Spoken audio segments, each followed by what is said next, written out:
How to fix Roblox not launching. I'm going to show you a few different fixes.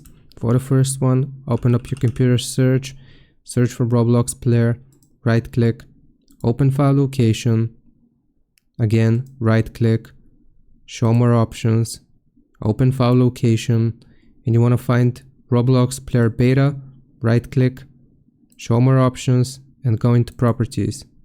Here you will enable these three options from the compatibility tab.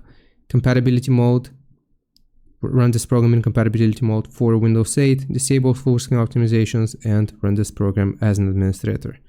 Click on apply, click on OK.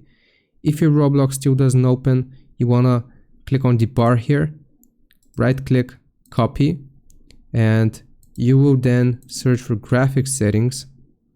Click on graphics settings, then add desktop app, and you just want to paste the URL which you copied or the link which you copied.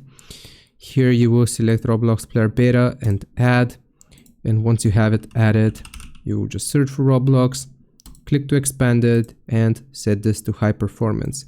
It is usually going to be set to let Windows decide. You want to set this to high performance.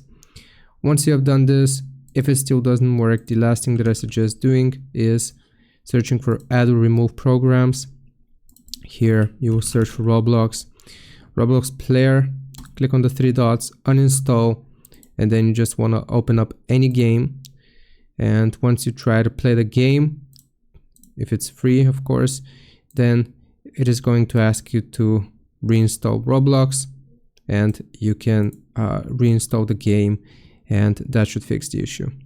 I hope this helps. Leave a like and subscribe. I'll see you next time.